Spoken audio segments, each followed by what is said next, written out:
Hello, everyone. My name is SteveTVOnline, and I am super excited to be showing off this game here.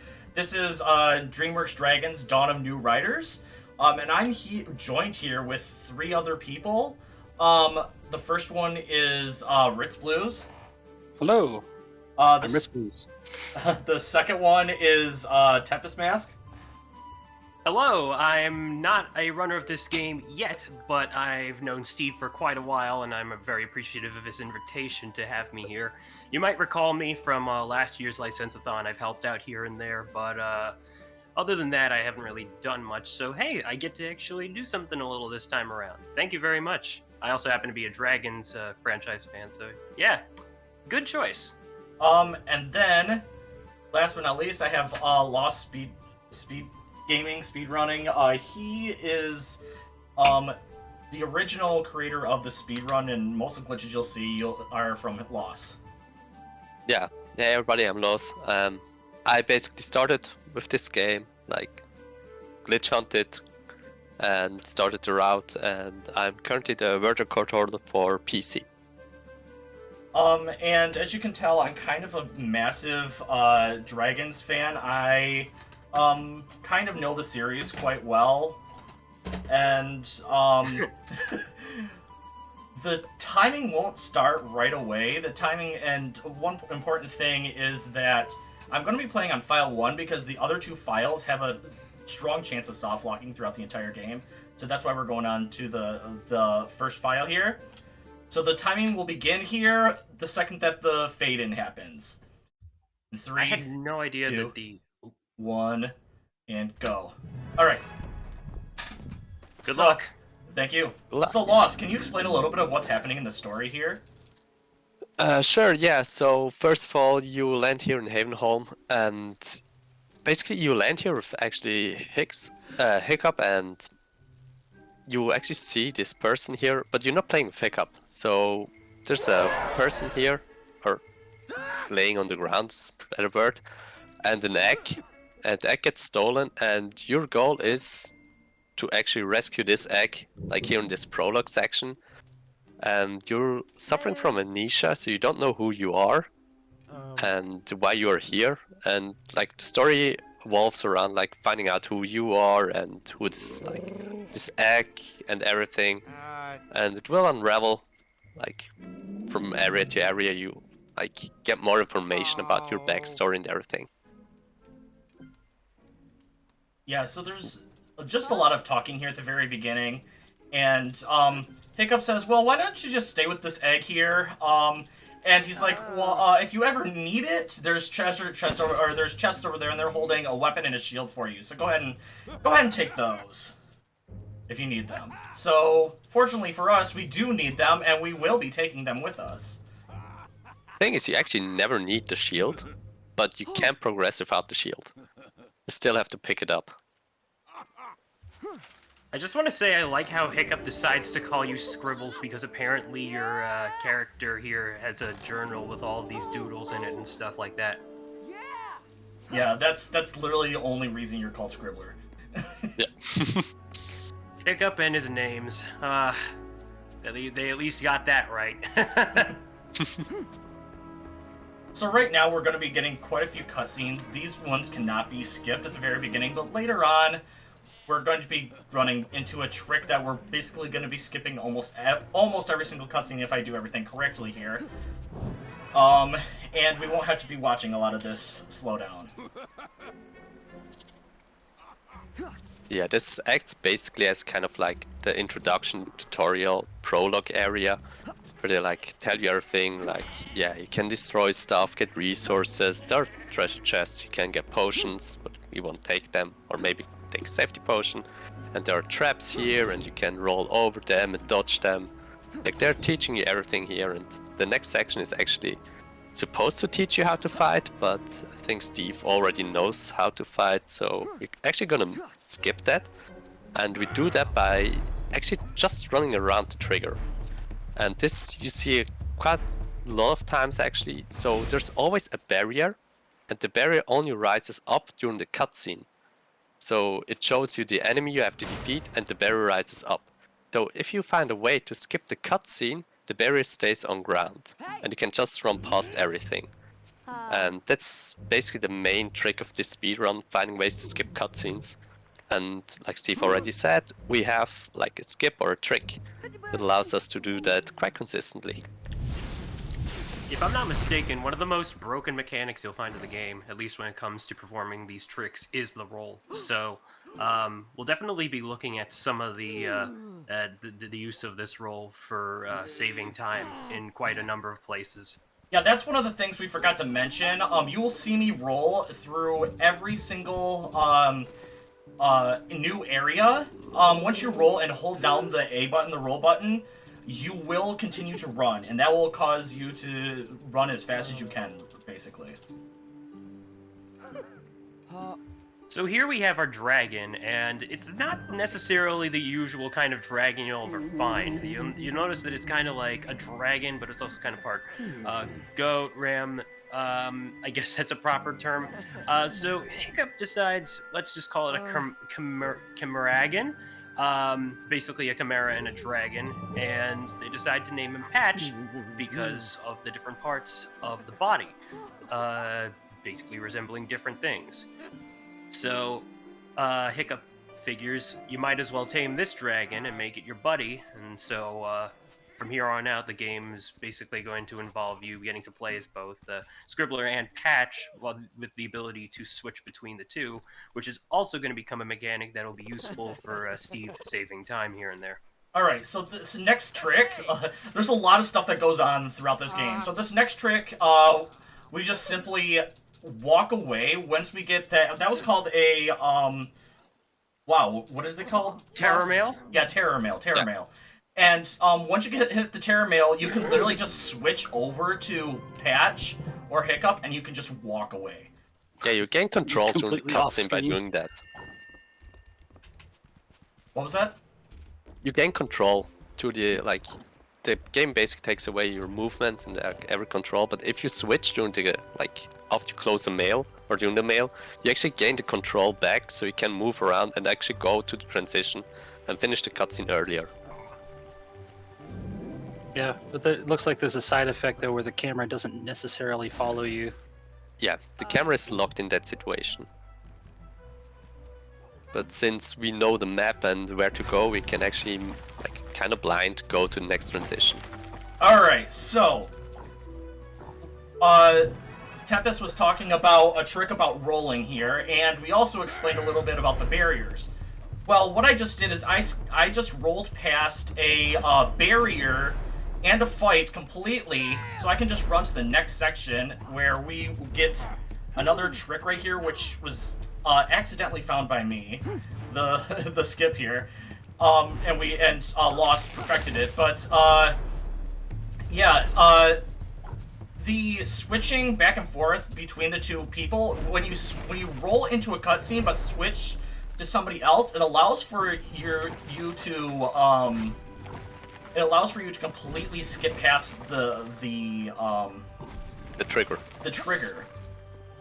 So you don't have to fight anybody, and we're going to be doing that throughout the entire game. Let's take the sheep with us. There we go. So yeah, basically the game only checks, like, if your active player, the one you're actually controlling right now, is inside the trigger. It doesn't check for, like, the AI, if it's, like, inside the cutscene trigger or anything.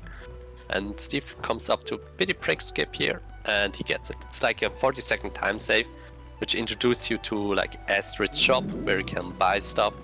And she talks and talks and talks, and she never stops talking, basically. So by positioning yourself correctly there, you can also, like, bypass the whole conversation with her there. Alright, it didn't crash. Yeah. When I was practicing earlier, it crashed right here for some reason. Oh, wow. The mark of a good run. Yeah. And you also mentioned that I was going to say this when I accidentally spoke over you counting down, but I had no idea that the second and third file has the potential to crash out the game. Yeah, I didn't find that out until Lost told me that earlier. Wow. Yeah, it's like the save file 2 and 3 are actually not as stable. So when I was running, or starting to run this game, I actually had a dev in my chat at one point, and I was practicing, and I got a weird glitch where sometimes chests didn't give me like the proper items, and the last guy of like enemy wave I had to kill because I didn't know about the roll skip back then. He always stood in a T position there, and the barrier never like dropped down.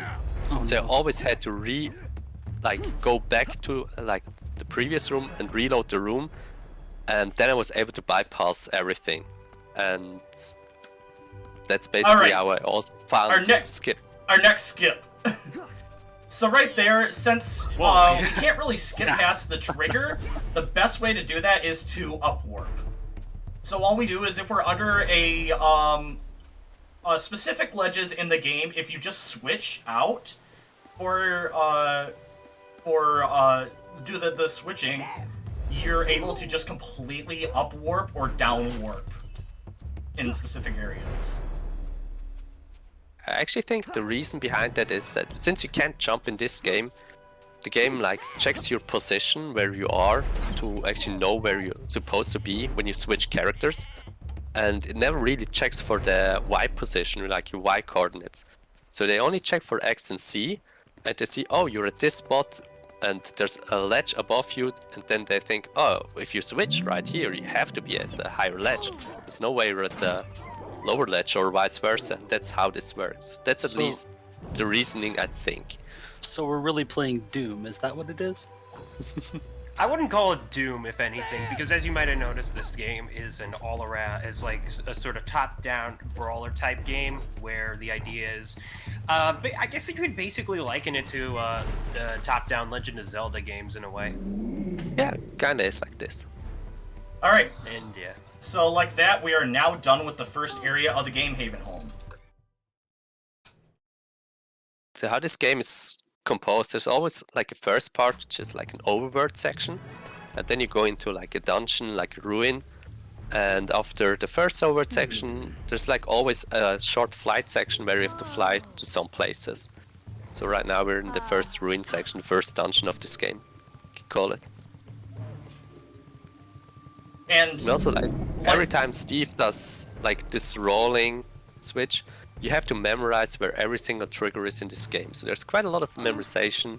Luckily we can like use the visual cues, because most of the time they line up with like the beginning of the stairs or the end of the stairs, where we can actually position ourselves beforehand, do the roll switch and switch back. alright, so he normally just walks down that, but since I skipped a trigger right there, he just kind of glides down the stairs. It's kind of funny.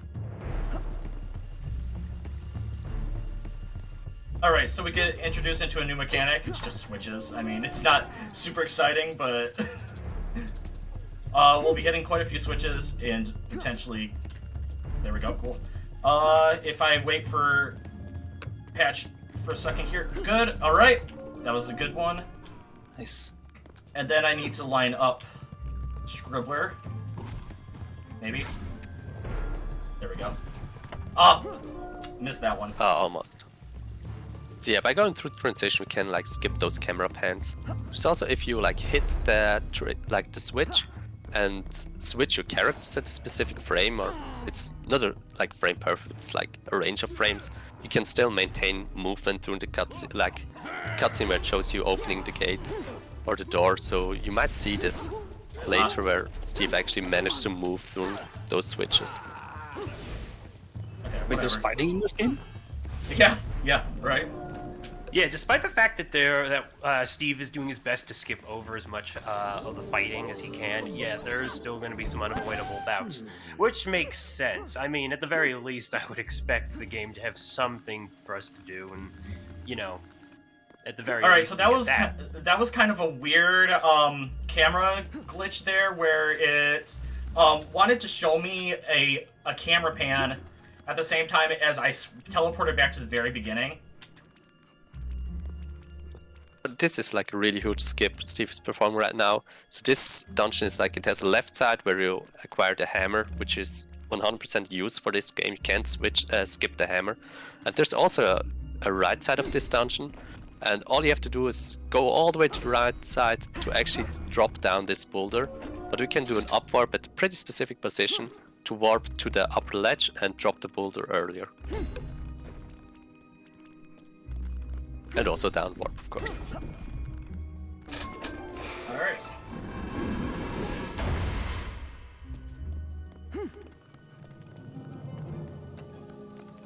Up here, we're gonna try and see if we can get one more. Cool.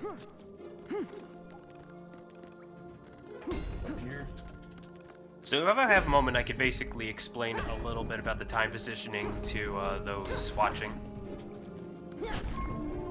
What was that? I could explain anyone curious what the time placement is. Oh.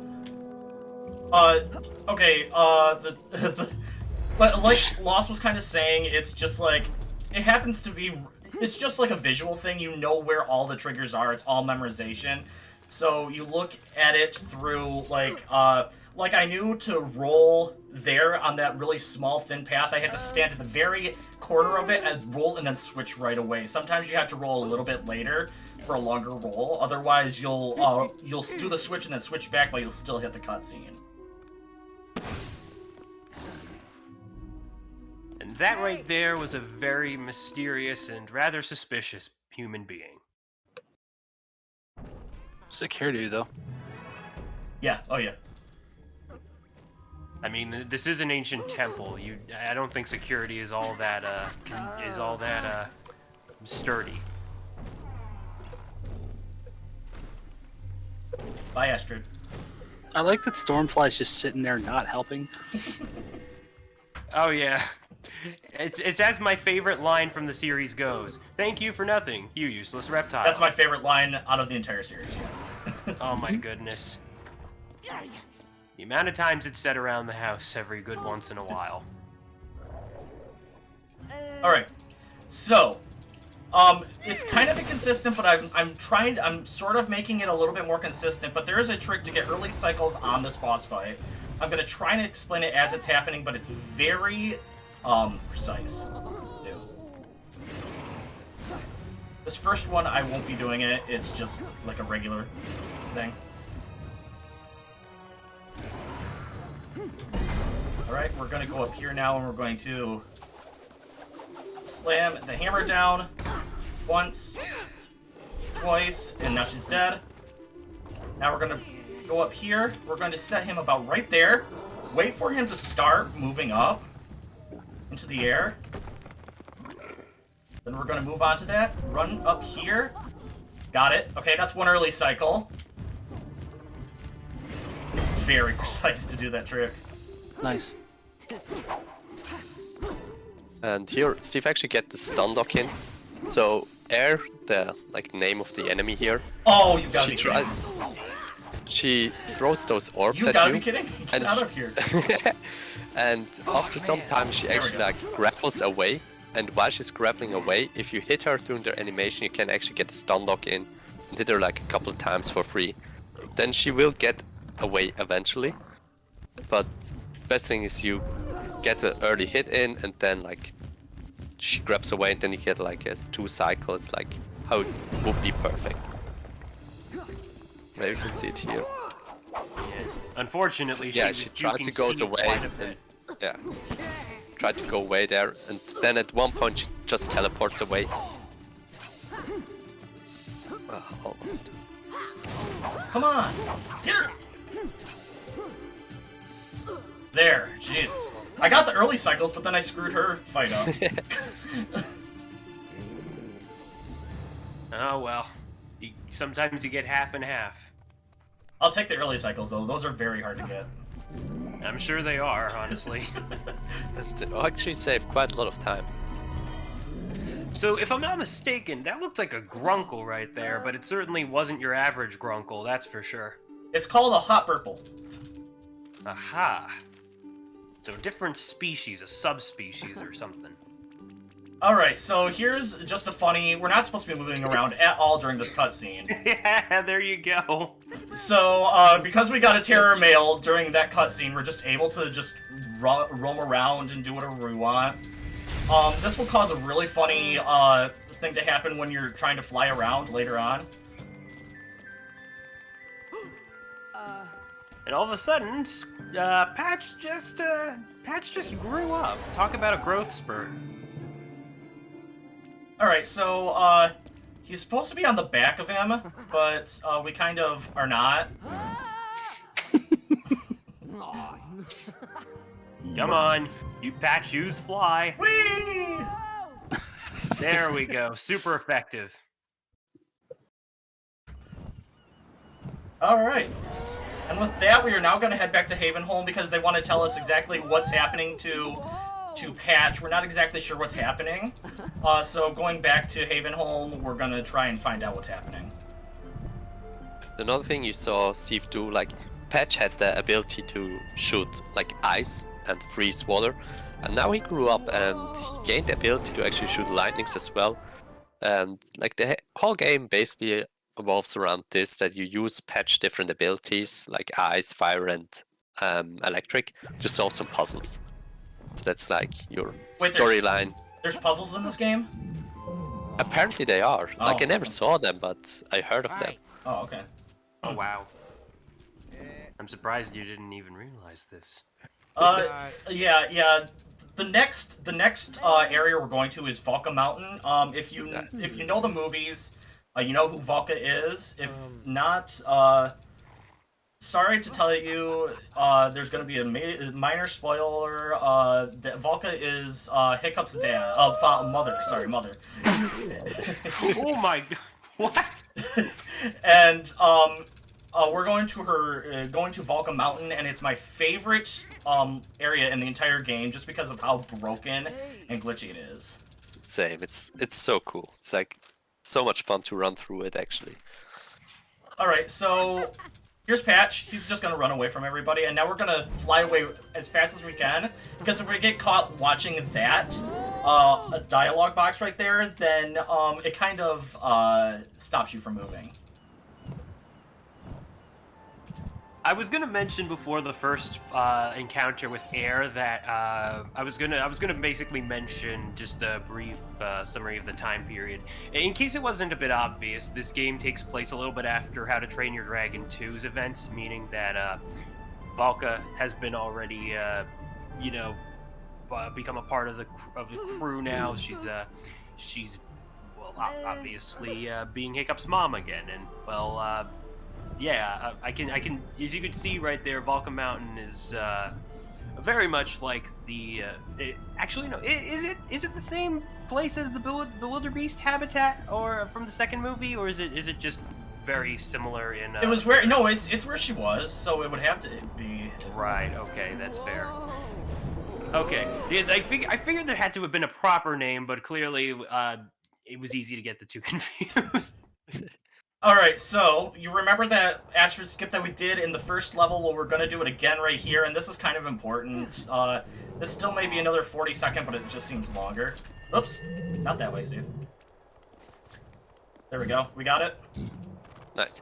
So actually, you can, if you want to run 100%, you actually can't do this skip, because Asteroid actually gives you an item here, and if you skip past it, you have no chance to get this item, so it would be required for 100%. Okay, that was not ideal, but whatever. Alright, so, this is gonna go really fast, so Losh, you might want to start talking about some of the skips that are about to happen here.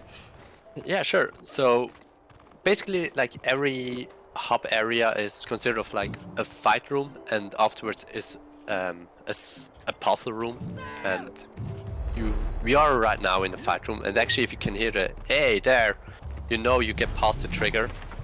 So Steve now got quickly past the first level, and we actually kind of get like out of bounds stuff now happening.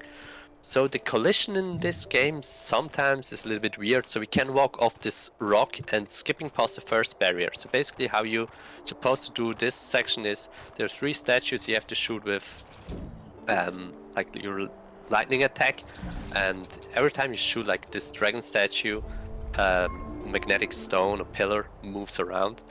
But since we skipped past the first one, we can go straight to the last statue, and Scribble is actually still at the first spot, so we can just walk across the bridge you just generated. And now it's like another fight section, which is really hard to actually skip, but looks like, okay, Steve got it, really nice. And next is another out of bounds section, so there's also those like overworld dragon encounters, you can say, and they take quite a long time actually to do. But this rock formation is some really weird collision. You can roll up if you position yourself correctly and get to the other side, activate this trigger, and activate this boss fight. So this boss fight is the first time I think we actually see somebody uses traps, and they did a little bit of a mistake here. They didn't properly close off everything. So we got actually trapped here. So if you get trapped, you have to go back and destroy the trap. And you can get lucky enough if you don't hit anything on the way over there, then you won't get trapped. But it's very rare that I don't get trapped anymore.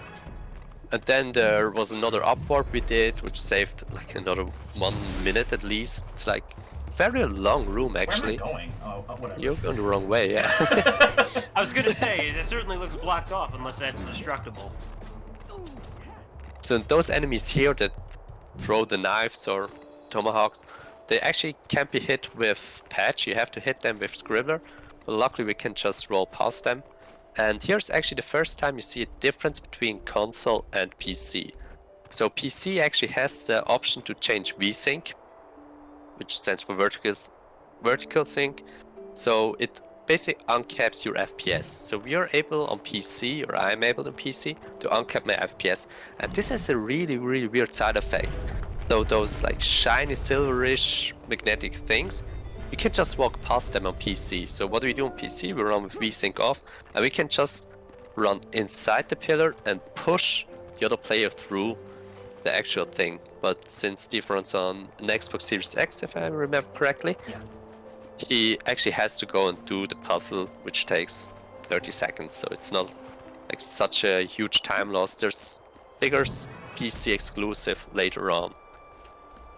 And there's a couple later on. This room is actually my favorite room of the entire game, because I found the first big skip I found in this room, which skips all the statues here. So basically what Steve's gonna do is he rolls onto this platform, so normally you can't just walk off of like the edge of an area, but since you're supposed to actually walk off this edge later, they don't have like something blocking you. So you can walk onto the boulder and then onto the next edge. You can make it quite, but the same thing he's doing right here. If you're like close enough and switch, the game thinks, yeah, okay, fine, you did it. We give it to you. Oh, I hate this one. It's supposed to be super simple, but I hate it. And here you can see like the backup. If you don't actually get it, you just reload the room, because like I mentioned earlier, the raising of the barrier is bound to the cutscene. The game already has the cutscene played. So if you reload the room, it doesn't play the cutscene again, and so the barrier stays at the bottom. So this room right here, yeah. the only room in Valka Mountain that doesn't have a skip. So we have to do this room normally. Like the only thing we would need to actually skip this room would be to get onto the ice. You can do up warps. If you go back into the game and reload the room from the other side, the puzzle isn't solved and you can go to the ice at the bottom and you can just up warp. The only way we need to find, the only thing we need to find to actually skip this room would be a way to get to the ice at the bottom. Alright, and then we're coming up on probably the... Oh well, first this room. Oops. I always forget if it's the first or second one. Oh well, that's fine. It's actually the same. So there, they introduced you to another like dragon you have to kill on the overworld. There, like I said earlier, there are certain dragons you have to kill on the overworld, and all of them have orbs, like at the tail and at the wings. And all you have to do is actually destroy the orbs. You don't have to get the dragon to like 0 health. The only requirement is to get rid of its orbs. Okay, my favorite room in the entire game. So this is a massive puzzle, bringing the bridge back and forth, back and forth. All you have to do is run off the edge over here, roll, and hit the final statue, and you've completed the puzzle. Yeah, there's like a checkpoint check that isn't like happening to actually see if you can hit it. So you can hit it through the wall, and it's super nice. Alright. And by the way, Steve just skipped like another 30 seconds with this, or 40 seconds with this roll at the beginning of the bridge. Just like a camera pan and Showing just a lot giant happening. dragon flying overhead, right? Yeah. All right, and with that, we're on to Valka Mountain Ruins.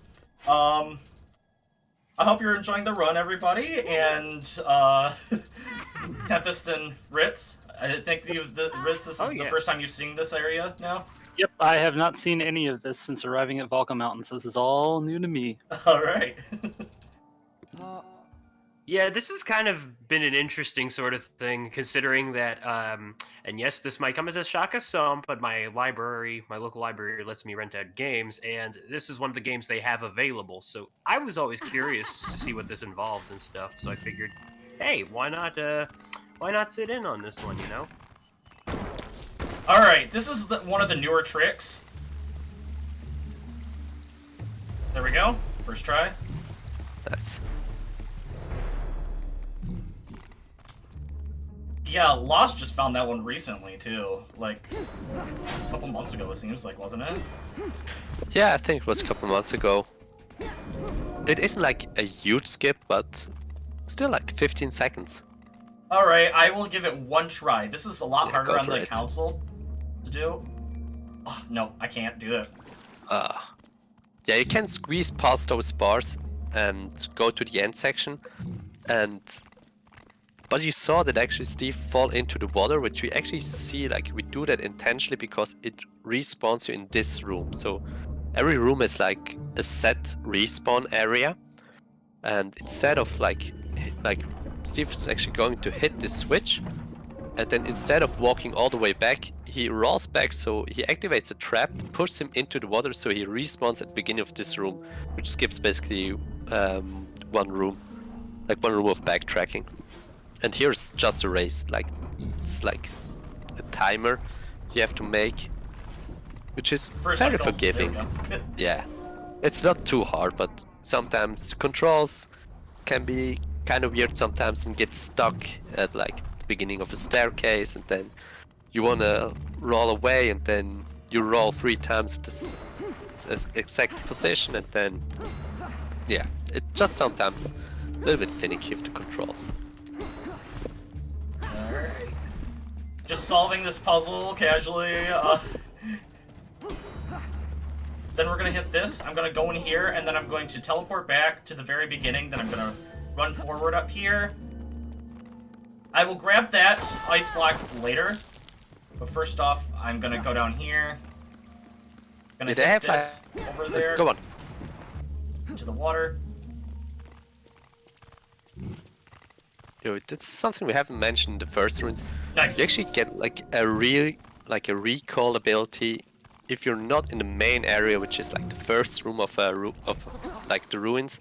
You can actually go back to this room always, and this obviously skips some nice backtracking.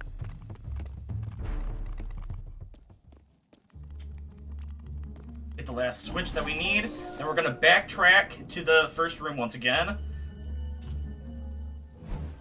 Roll forward here and fall back down to that area that we were already in, and we dropped that ice earlier. Run over here. This game is basically memorization and the same trick over and over again. Yeah, it scrubs pretty well.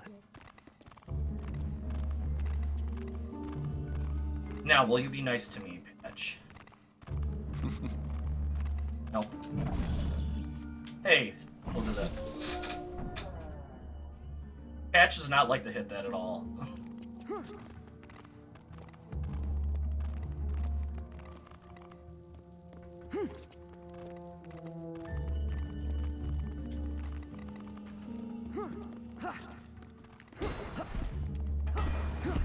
Small thing you see Steve do here is he actually rolls always immediately after he hits the boulder. It actually is a little bit faster if you do it, because you still have to do the whole swing animation. But if you roll immediately, you can cancel that, which it doesn't look like much, but over the whole run, it actually saves a couple of seconds, and it's pretty free. And now we're gonna solve our last puzzle of this one, and then we're basically gonna be done with the mountains and go into our boss. Which, my record is a 109, but the reason I have an estimate of a 120 is the sole purpose of this boss and this boss alone. It's terrifying.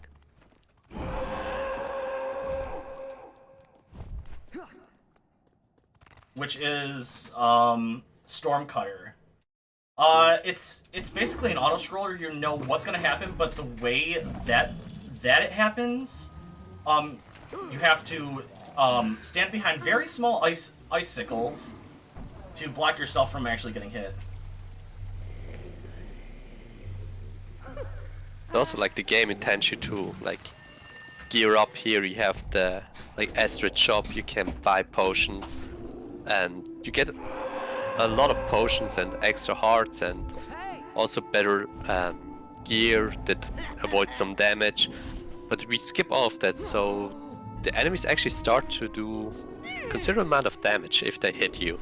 And considering air also throws the orbs, which can either burn you, which gives you like damage over time, if I remember correctly. It can freeze you, it can paralyze you, so it can go bad really, really quickly. So, Lost, do you know the story of what's going on with air at this moment? I actually don't, because it's been a really, really long time since I read the dialogue. Luckily, I might have a bit of information. I mean, I don't have Perfect. the full story, but I can at least say that Air is mentioning how she also once had something of a hybrid dragon. Scribbler is obviously you trying to do the right thing, offering to help, but she declines, citing he's their child, and it's not like, you know, I gotta do what I gotta do. One thing I will note, though, is that sometime before the events of the game, it is noted that Drago Bloodfist, the antagonist of the second film, was responsible for murdering her father. She and her older sister Nikora had survived. So, yeah, she's kind of got a bit of baggage on her, considering what kind of a man Drago was. Cool. And actually here we see Steve do an attack. It's like you have to hold the roll button and the attack button at the same time, and it deals so much damage. Like, it almost insta-kills every enemy at this point. And the funny thing is, it's never mentioned that you can do this attack. I still believe this is like something the devs put in to test areas and forgot to take out, because you can look up all the like the manuals and the controls, but never mentioned that it can do this attack, and it does so much damage. Alright.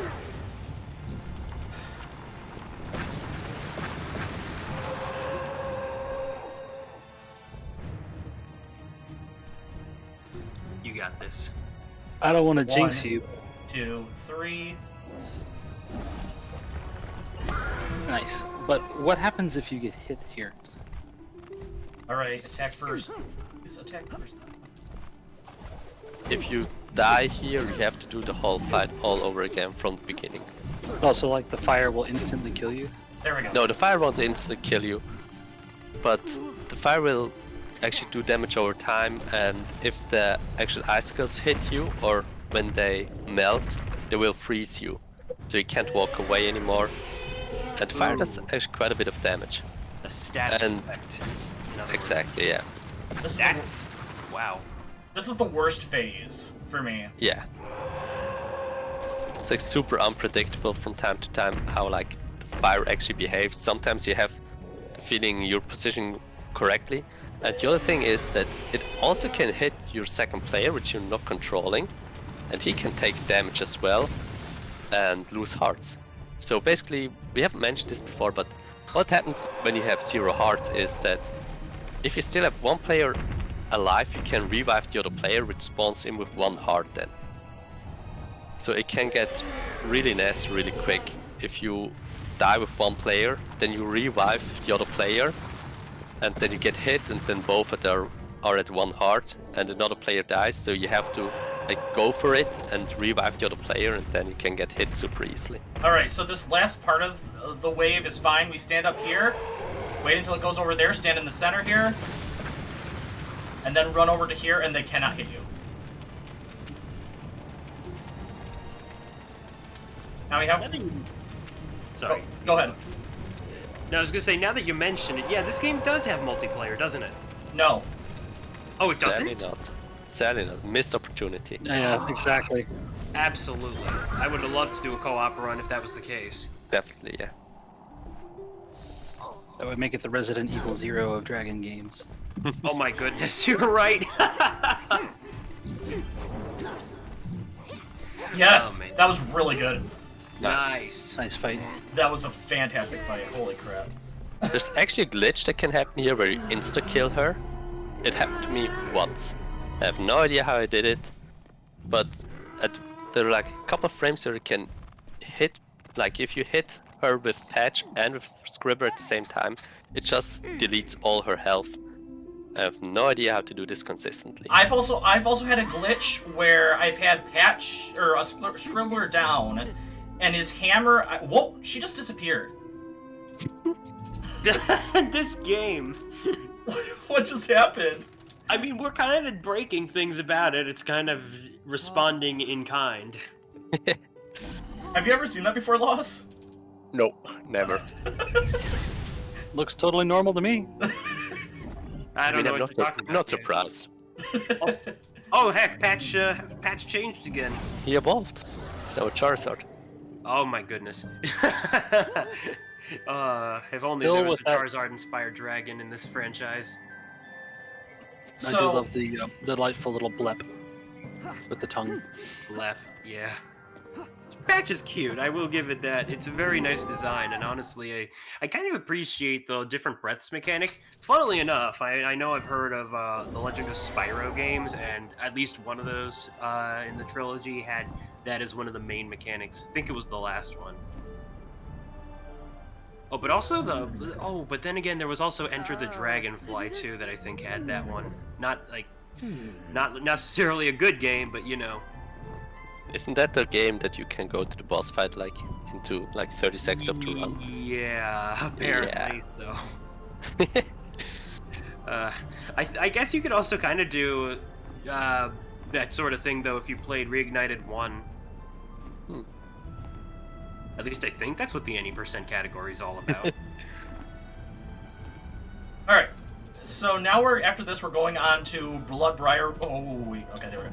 Well, after Havenholm, but after this we're going to Bloodbriar, which is my worst area. I'm terrible at Bloodbriar, so I'm assuming that was a unintentional landing to a different location. No, I just went too far. Okay. Yeah. I'm in the right spot. Okay, that makes sense. Just making sure. Yeah, no, we're good. But with this, we're gonna have some more Terra Mail right here. We're gonna take a little trip with Patch here. He just wants to go see the other dragons. If I'm not mistaken, the Terra Mail is different. Is the different characters of the franchise that you don't necessarily get to see in the game, like Rough Nut, Tough Nut, and a lot of Hiccup's friends, the people of Burke, stuff like that. This is interesting. It's a bit of a missed opportunity that they're not here, but I guess the fact that they're sort of representing these characters is in this way is good enough, I suppose. Yeah, they have their little cameo. Right, something like that. And I also think when I mentioned earlier that her full name is Air Stormheart, by the way, and her father was apparently a king of some kind. When I mentioned earlier that Drago had been responsible for killing her father, I do believe that fact was expressed from Eret, son of Eret himself. So, you know, considering he used to be in league with Drago, that makes plenty of sense. Oh, hey, isn't that area from the beginning of the second movie? It sure looks like it. This Bloodbriar, I'm not sure. That I don't know. Okay, maybe not, but it sure reminded me of that area where Hiccup and Toothless are heading to an uncharted area, and then they encounter Eret and the others in the nearby scene of the ship and whatnot. Alright, we have one more Astrid Skip right here. This is one of the tougher ones. I think the toughest Astrid Skip in the entire game. Luckily, it's not like... If you get it, it's not the worst. It's like, I think, the shortest Astrid. Well, Actually, yeah. Nice. Poor Astrid. Yeah. We still love her. No matter what, we still love Astrid. Just as much as I was gonna say just as much as Hiccup. Excuse me. So actually, we see now that like the third ability we get like is fire, and we can destroy those vines here with the fire. So we have like the electricity to activate statues, the ice to freeze water, and the fire for the vines. And in this area, you have to use all of them at some point to traverse through the terrain. Right. Definitely seems like a sort of classic example of world and level progression when you think about stuff that this sort of gameplay style is based on, like as I mentioned earlier, Zelda. Alright. So Also, normally... another thing we never mentioned actually, but you can do the same skip with like skipping the cutscene for the enemies. You can do the same thing with traps, like the trapdoors you see, or like the switches at the ground. You can also just roll over those and switch it. And Steve is doing them like flawlessly throughout the run, and skipped I think everything so far. So basically, if you wouldn't fail this, like arrow or spears would shoot out and other stuff would happen, but you never saw this, so it's quite worth mentioning. Yeah, now he failed it. Cool, got that. That's the scariest one for me. Just in the middle of the bridge. Yeah. Yeah. I have a visual cue in the back that I look at. I actually think if we got a moment, Lost, could you mention the differences between the PC and console versions of the game? But so the first thing is obviously load times are faster on PC, unless they're actually pretty even compared to Xbox Series X. And the other thing is that the VSync is uncapped on PC, so we can go through certain blocks. There's nothing we can do different in Havenholm. There's one block we can go through in Walker's Mountain, and here we can go through two different rooms you can skip actually, and there's a huge skip at the end, like in the ruins, which I will mention once we're there. Basically, it involves like there are stairs leading downwards and upwards, and we can go back upwards, but getting past the transition, so it doesn't take us upwards, and we can go around the transition and hit the area, like the trigger that actually goes all the way to the next area without actually completing the whole floor. I hate this trick coming up. Yeah, this would be an area we could skip on PC, so we don't have to hit. Oh god. 1 second. Okay, we're good. You got this. Yeah, we don't have to hit any switches here. We can push ourselves through those blocks in the background and skip this section. She's still up there. And the next section, basically. Oops. That's fine. Okay. That's step 1. Step 2 is hardest part, because he keeps on doing that. Come on. Yeah, you have to freeze There the we water go. there and position yourself correctly. The thing is, the AI can walk on the ice, but if you're controlling the AI, it doesn't work. You drown there. So you have to position yourself correctly that the AI will follow you. But if you switch back, you have to be at the correct position so it doesn't warp back to the intended path. Out of the way, Hiccup, or not Hiccup, Scribbler. Wow. Alright, so now we're done with this section. These Yeah. would be done like Yeah. over 1 minute ago. Yup. But with the chance of soft locking actually here, losing even more time, you can get stuck inside the boulders you're moving around. Oops. So it's definitely like a two-bladed sword there. Ah! You got this. Oh man, they're being very aggro on you for sure.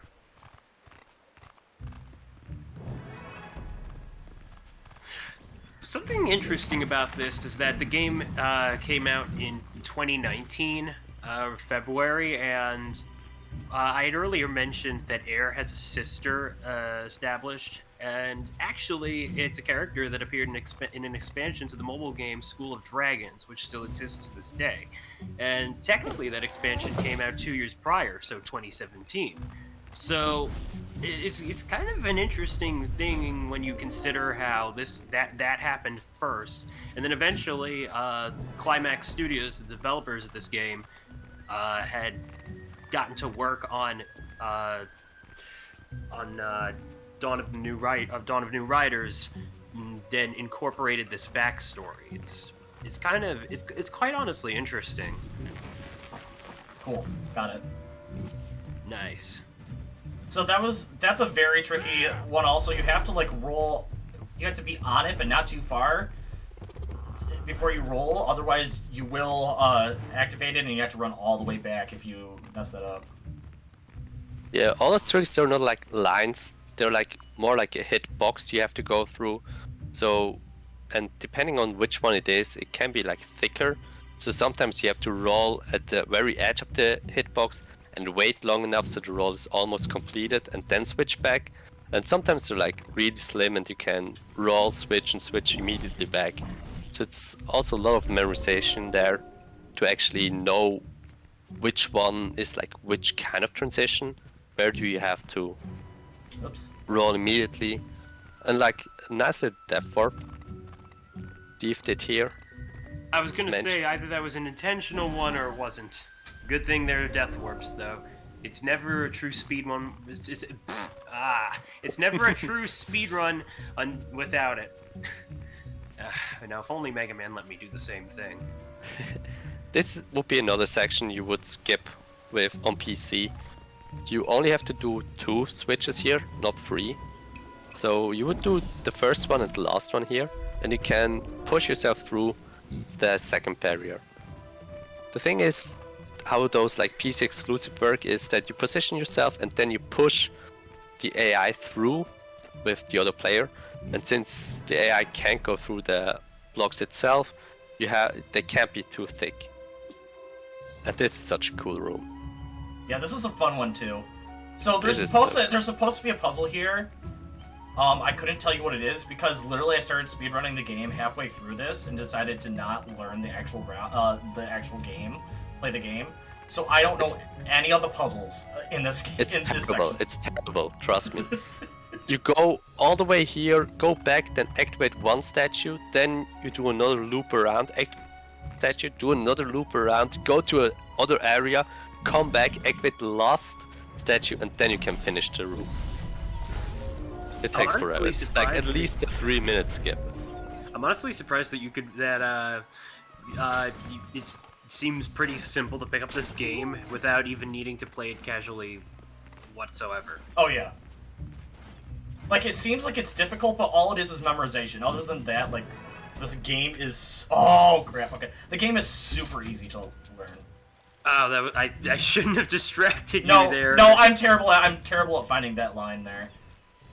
I used the tree on the right side. So if you go past the little area here, you see the tree on the right side. There actually is on this line the trigger is. Oh, that's my visual cue.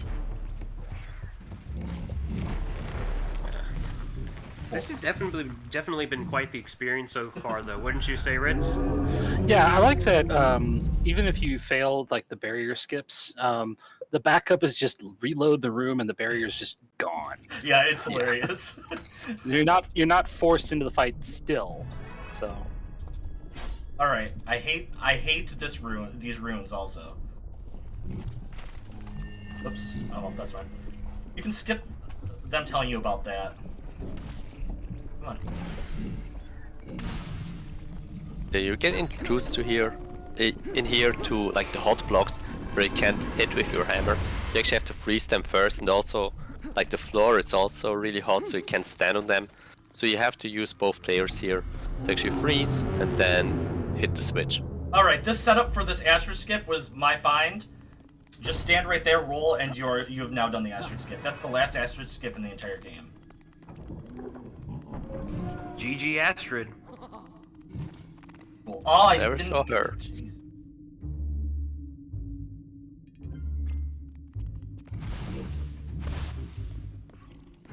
Alright. This area. This area is very annoying. Well, got that.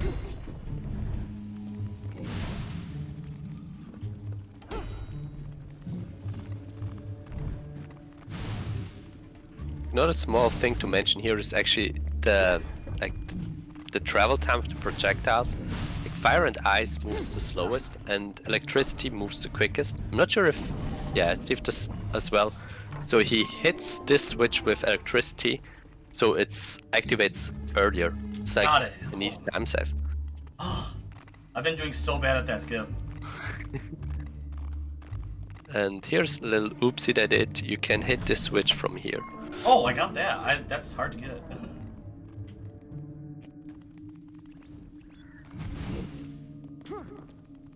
Oh, Oh man.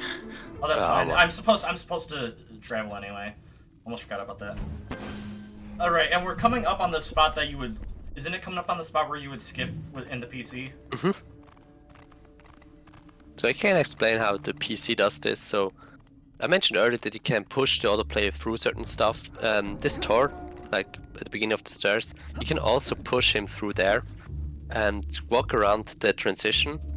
And the stairs have collision towards a certain point, and then they stop having collision, and you fall down to the lower set of stairs, which actually leads to the lower floor. So you basically skip the whole room. It's been quite a while actually since I've seen this room. It's stupid. Yeah, I remember that. I tried to look for skips in this room forever. That was actually pretty fast for me. Like the first section here, I remember not being that bad, but the second section is kinda bad. Yeah, the second half of these ruins are not fun. No. But we are coming up on one of my favorite tricks in the entire game.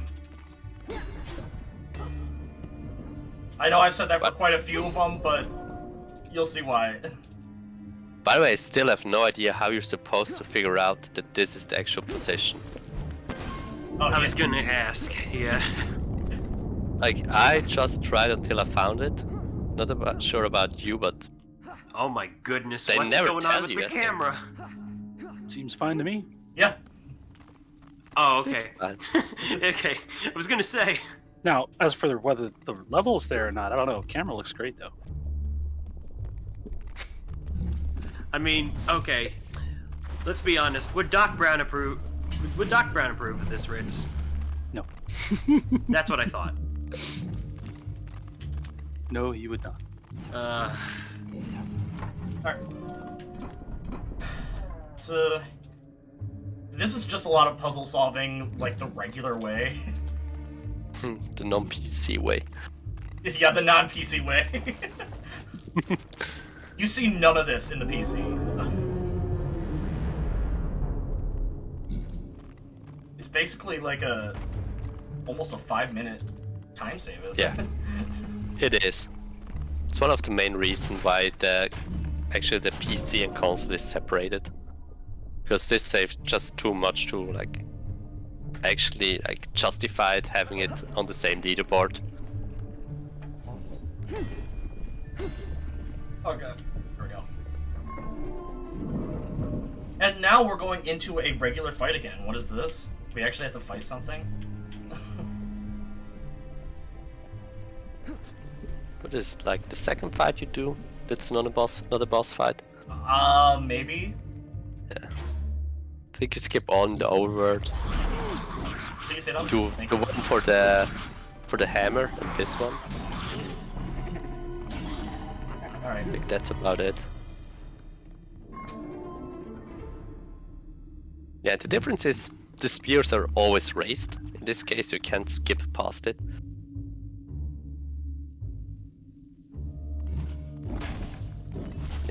Well, like you're supposed to go all the way around actually to hit this trigger. Oh, really? I didn't know that. You can walk all the way around to hit it. Oh. Then there's also room where you get an extra heart, I think. But yeah, like you see the left side, and now you can walk all the way past. Yeah. But at least I think I'm supposed to go all the way to the other side if they give me the option. Alright, now we're coming up on one of the cooler skips in the entire game. If you haven't noticed, this game has a lot of cool skips in it. Cool. So what you do here, you walk off the edge to actually activate the spears so they raise up. And then what you do now is we actually walk across the spears with the roll attack. And we can do a sneaky up warp here to get to the upper section and skip the whole upper part of this area, basically. That is delightful. Yeah. They're not sharp. You're a dragon.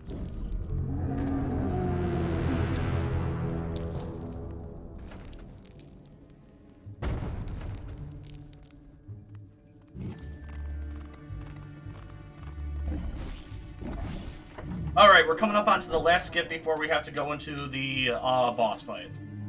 And this one is very finicky. Lost can attest to that one. Yeah, like this is actually, I would say, the only part in the whole run where RNG can happen. Oh, got it, cool. Because there's a glitch and I have no idea how to activate it, but sometimes if you start your attack, you just slowly rise up into the air. And the thing about this boss fight is the area, like the door that's leading to the next room, is always open and sitting behind the boss. And for some reason, sometimes if you do the spinning attack, you just gain height slowly, and you can just go over the actual boss and into the trigger, or into the door for the next area. And I have no idea how to do it consistently. And sometimes it works, sometimes it doesn't, and it skips a pretty long boss fight actually. Alright, that was a gold split, by the way. Ooh, nice. Awesome. Alright, the pace actually. I never try for the chain trick because we still haven't found a consistent way to do it. So we're gonna do it with still a really cheese way to do this boss fight. It's hilarious. I love it. And the only way I can get hurt by this is by running back to do something. Other than that, he will not hurt me. Yeah, this is another boss fight. Since we skipped all the health upgrades and everything, if this boss hits you, it hurts. Like, I think 2 hits and you can be down. And that's why we picked up potions. Yeah, it's like a safety potion you get. Alright, we're gonna hit this. This is actually like the true boss fight. I'm sorry, we're gonna hit this like right there, then we're gonna run up here, and we're gonna stand specifically in this direction here, and just shoot bullets at the guy. Yeah, so you can see he has like different orbs, like one at his left foot, one at his right foot, and one at his like head. And all you have to do actually is destroy the orb at its head, and this finishes the fight.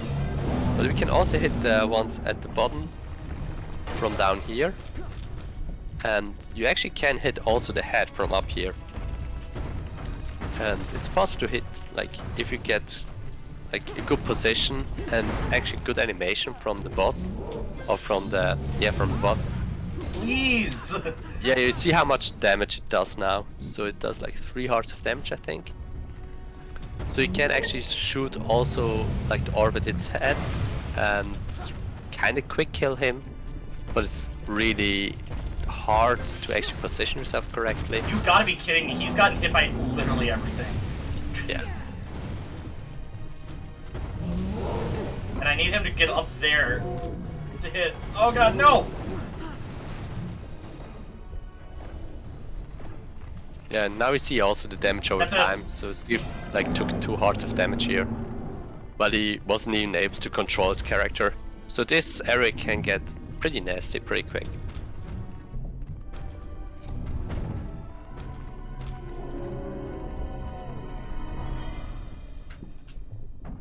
We're gonna pick up one more safety potion since we used up both of them in that fight. Right there.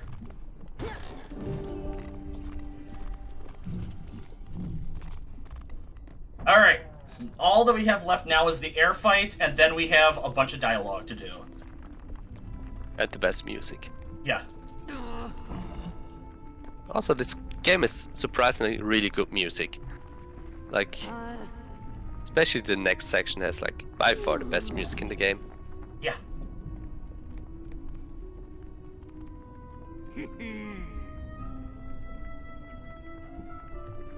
Alright, be good to me, air. Be good to me, air.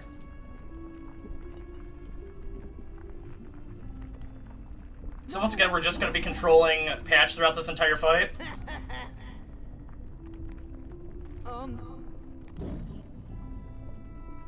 And we're going to be running around in circles. I'd also like to mention that this is probably the last fight of the game, so also the last fight with air. It won't be time yet. Like I said, there's still, even after the fight, there's still a little bit that we have to do. Right. Right. Don't you worry, I did my studying. Oh, you gotta be kidding me.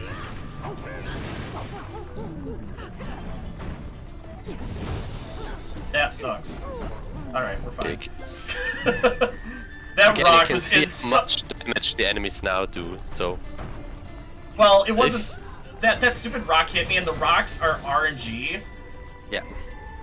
Yeah, I was gonna say, that definitely looks like one of those environmental hazards, the rocks falling, and that the only way you can really tell them coming down is the shadows, but even then, your time to dodge is probably, like, finite.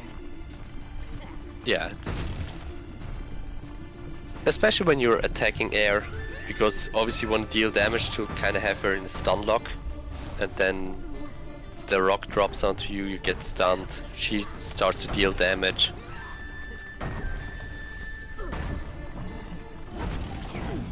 Again, you can see how broken this spinning attack here is. That was so good.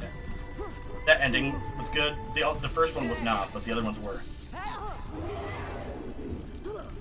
Unfortunately, Air realizes that this is it for her, and upon stating that she to Steve's father that she'll see her in Valhalla, she falls.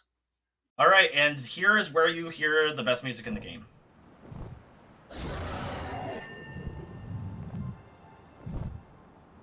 Also, if you kept on track with the storyline, like every time we beat a ruin, Patch got older or evolved, and he's kind of like really old now in that sense, and he's really tired. So we're going back to Havenholm now.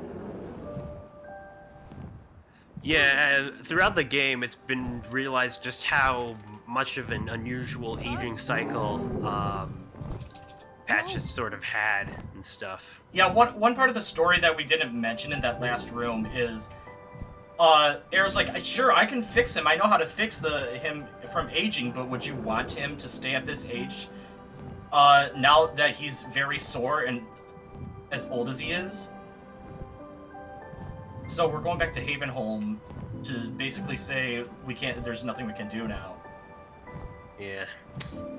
I should also, I also neglected to mention that the Mongol tribe that Air hailed from was apparently very experienced in crossbreeding dragons like this and stuff, so it kind of all plays into Air's experience.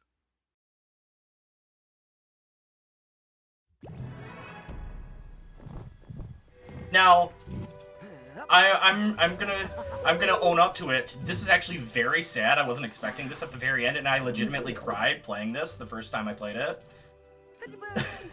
Because this ending is very sad.